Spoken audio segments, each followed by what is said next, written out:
Hello and welcome to my channel on human design. So as usual, we have a lot of interesting questions, which I'm going to go into. And some of them are going to be deep and some of them not so deep, but we're going to have fun. And we're going to begin with a question from Deep Learning for Growth. This is their question.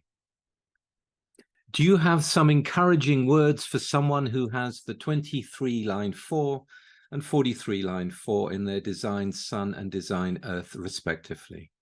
Considering that this person has a lot to share both through speaking and writing and believes that what they have to share with the world does have value, does it mean that they are just delusional and are not grounded in reality? What these lines say is that their expression doesn't have any collective value and may rarely succeed. Or maybe there's a different interpretation possible. The line 4 in the 43 is the one-track mind, the over-reliance and stubborn obsession with one's mental abilities in the face of recurring obstacles.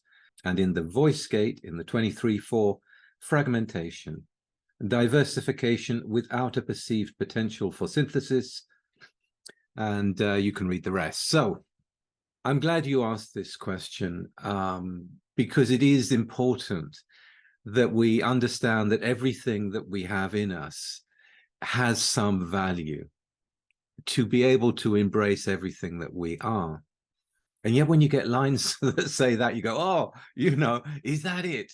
Am I of no value? Is my mind of no value? So the way really to look at it is to see what it is to see that it's an individual channel of knowing. It's in the design Sun and Earth, so it's unconscious. It is a knowing that comes out of nowhere and suddenly you find yourself speaking it. You didn't know you knew it until it came out in the way that it did. But it's fourth line, and fourth line is very fixed, designed to be very fixed. This is a deaf mind. This is a mind that doesn't want to be interfered by anyone. And someone with this channel, you'll find when they're speaking, they don't want to be interrupted. They'll just keep on speaking because they're in touch with their knowing as they're speaking it.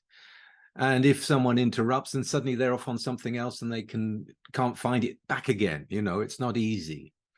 So it comes out with a certain slam to it, and it comes out with a certain certainty to it, because after all, it is a certain fixed ajna in its own knowing.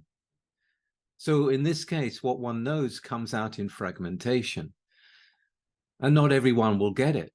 And maybe there's nothing to get because there are certain things that are not in the structure. It's a knowing in the moment. However, what has it done? It's caught onto the essence of something coming from the 24 above, the ability to grasp some of the mystery, to rationalize it. And then it comes out conceptually, it's this. But maybe that isn't all that it is. And my experience is that you need to give it 3 days, for it to really come into the structure where you can actually speak it in a way that other people can understand it, so that you can explain it. You may not even be able to explain it to yourself in the now. And what usually happens is they just simply repeat themselves. When opposition comes and let's say an open ajna, open head comes in and goes, well, does it, that doesn't make any sense. And they go, yes, it does. And then they repeat exactly what they said before. It's a fixedness in its certainty with its individual knowing. You have to give it time. That's my first tip. Because this is also a mind that can continue to think about what it knows, and give it 3 days and it can come back with a structure that is more insightful, as it truly is. It is, after all, insight being spoken. But you don't actually, you can't grasp it all apart from what you can say in that now. So in that sense, it has no collective value. It's just speak it and be damned. And if they disagree, they're wrong and I'm right. That's how it comes out. I'm right and I will always be right. However, it also has within it a built-in efficiency. And I also know those with this particular channel and this particular line setup that can be incredibly efficient. But they're efficient in something that they know, and they've experienced that efficiency, and they can apply that structure to the similar circumstances wherever it is. So in that sense, it's like there's that built into it, and that can be applied to many things. But all knowers of this channel should, are knowers, but they don't always know. And what they always insist upon is that they do know. You can show them the evidence that they're wrong according to accepted reality, and they'll go, no, that's wrong. And you go, well, it's obvious, isn't it? This is the reality. No, no, no, no. It doesn't want to go against its own knowing. But if you give it time, it will come out with an even deeper insight that is behind that rush to speak, and a deeper way of approaching the speaking of it, having been given time to really think it through. And the other thing to realize is that as an individual channel, it may have no collective value, but it may have great creative value. It may have great value in terms of its art or its beauty that it can bring out, or its way that it can spin words perhaps, or see different perspectives that are really humorous that make people laugh, such as John Cleese had this channel. Can't remember which lines, but basically it can be of value to many people, but not generally collectively.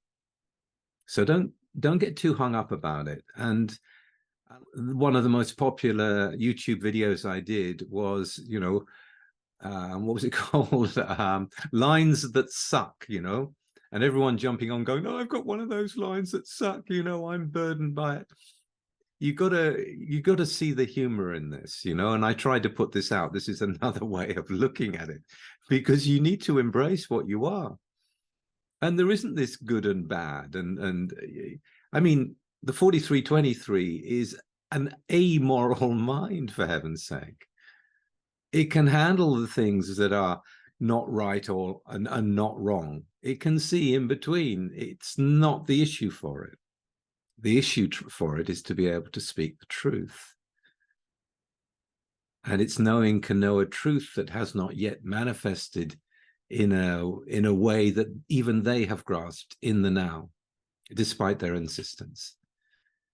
And another way of looking at it is also that the 23 in fragmentation is the harmony of the 23-1, and the 23-1 wants to undermine the way people are explaining things or perceiving reality. And it's there to undermine the fragmentations. We may not understand exactly what they're trying to say in the moment, but they do contain, in many cases, something that is really worthwhile. It's just you've got to catch it. You've got to catch it in the intonation. You've got to catch it in all that they say. It's this fragment that's, wow, that's really interesting. Something that they may not even know that's in there, but they speak it anyway. But it has to be found. It has to be heard, or they have to think it through, and 3 days later they come back with that. And they make that the emphasis upon which they put out their point of view. Okay, so I hope that was helpful and useful, and let's move on to the next question. Okay, the next question is from Maria, and she asks, I have a question that requires a short answer. Yeah, you'll be lucky. I have a lot of channels defined in my chart, 7 channels. I have individual, tribal, and collective, and I also have 8 centers defined. I know that this is usually more than the average person. Does this possibly show that I might come off too strong or dominant to others, especially since I'm the one that's bringing the channels and bridging the gates in their chart? That's a great question, Maria, and thank you for asking it. Whether you come off too strong or dominant to others, well, it will probably depend upon who the others are. And if you've got the 4 motors included in that, then no one's going to be able to intimidate you at an energetic level. That's very powerful. So yes, you bring a lot of power. You bring a lot. You're a strong life force. So if you meet someone else, let's say they've got 5 channels, you know, it's going to be okay. But if you meet a mental projector that only has 1 channel and it's mentally defined, then yeah, they're going to amplify these 9 centers that you have, the power of what you have, and it's going to be overwhelming. And happily, we can look at that from another question from Ya Love. And this is the definition of themselves by themselves. I'm hermetically defined in my head center and ajna center into the throat with 1 stream lining channel system, only through the 6447 and a heavily laden 4323, without any other hanging gates concerning those head centers. My daughter is an MG through the 2034, only by design nodes, and has her other channel defined through the 3955. Woohoo! My daughter has nothing above the throat. While I need a lot of breaks from communication because I get easily overwhelmed, as if someone tries to bang on the closed doors in my head, where for me things are already clear, but then often not finding the energy anymore to explain to others who never are satisfied with a clear mental statement, but looking for more, more, more. It's exhausting, especially when there truly isn't anything more to say, when it's simple. I also noticed that this MG speediness includes her individual emo wave, is basically what stirs the open not self head center dilemma even further into head-laden spirals, often in overdrive, where literally almost everything turns into a problem, that while what really needs to be looked upon deeper and sometimes examined is more often than not cast by the wayside, but meaning to stick with the basics. As a mental projector with all open centers below the throat, I literally feel often as if my body just wants to break down due to all the energetic overwhelm, you know. So Maria, you can hear from Ya Love what it's like to be in front of someone like you, even if you don't have those particular channels. It can be overwhelming. It can be overwhelming. So yes, you do have influence over others from all those 8 centers. But at the same time, it's not that you are necessarily too demanding with it or too dominant in it or too strong in it, providing you're just being yourself, providing you're being correct. It's usually when power is misused. It's usually when there's a dissonance in the energy as it runs through the body. Then, of course, people are going to, they're going to back away. They're going to find it too much. So like always, it's you following your strategy and authority, realizing you have this power, but also realizing that, yes, you do impact people, and you're going to impact some people more than others, depending on their design, depending on their level of openness. But if you hang out with other manifesting generators with plenty of centers, you'll be fine. I hope that helps. Thank you both for your question and for bringing that out. Okay, and now we move to our next question, which is from Kiwis. And their question is, I have gate 51-1 design and 42 line 6 personality as my Lilith placements. Do you have any tips on these gates in Lilith, or perhaps more detail regarding what Lilith means in human design? Thank you very much for your service. Thank you, Kiwis. I'm glad you've asked this question because it gives me a chance to say, whatever you're reading, it ain't human design. I mean, you can put things into human design. Anyone can. You can say, well, I think this goes with there, and therefore it does. Human design is not astrology. And Ra, even with the Chiron, doesn't put the Chiron in the in the chart itself as a gate. You know, it's we living the life on the surface of what we are, with the channels moving and the gates and our characteristics.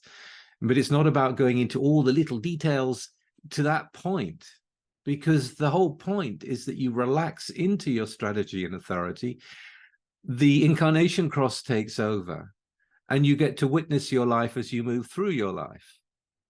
If you want to make a head trip by adding something else and start thinking about it, you know, not even a characteristic in the chart, but something that isn't even in the chart, that you could maybe apply according to astrological principles, what the hell are you doing?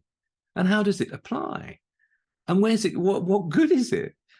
For example, we take the personality, the 42-6 in Lilith, and Lilith is like this, you know, dark feminine energy. You know, it can be very destructive. It is what has not really come out. It's the one that will not integrate with others. It's like really strong power, dark feminine energy. And you've got it in the line of nurturing. You've got it in the line of nurturing. No wonder you're asking the question. And this is something that is inherent. I mean, I say you've got it. You've got it according to whoever did the chart with Lilith in that gate. A natural and instinctive nurturing of others, the power to share the process of growth with others. Well, you can try putting dark feminine destructive energy into that line if you wish. I think I would have a problem.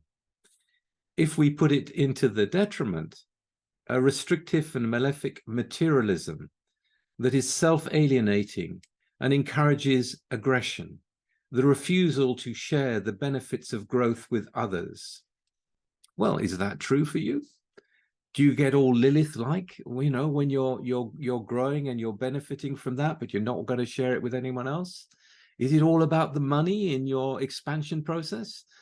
I mean, you know, you can put your mind in there and you can think about these things and disturb yourself, or not, or not. You know, Ra didn't put it into the chart. It isn't human design. It's some astrological information that's been popped in there, which I would say isn't very helpful. Now, you're not in front of me, so I can't get an answer back from you about, yes, I get very materialistic when it comes to growth and I'm not going to share it with anyone. I don't know. But what I would say is that where you live this life is what's in your chart. And whether you live it according to your strategy and authority, that's the main thing. Otherwise, it's, you know, it's not helpful. Think about the fact that the sun and the earth is 70% of anyone's design. This is the primary thing, the sun and the earth.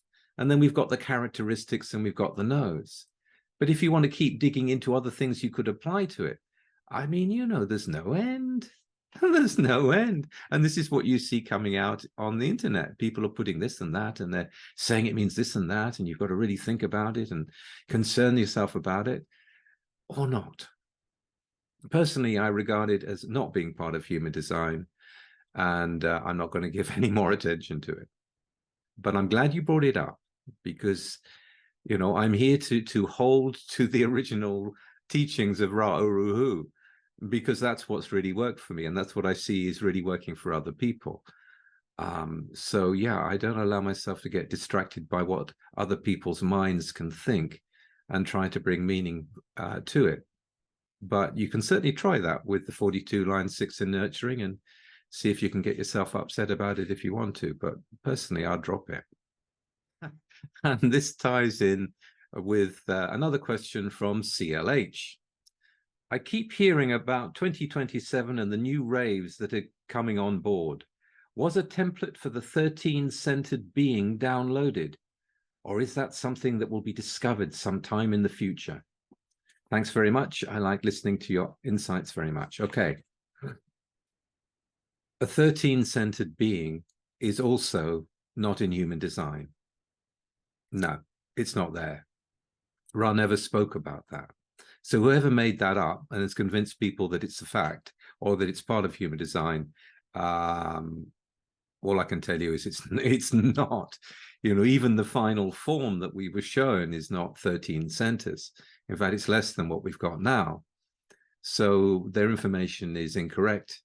It's more bullshit on the internet about human design, and I would drop it and not give any further thought to it. I mean, they obviously don't understand the whole point of so much. I don't even know where to begin to unravel that.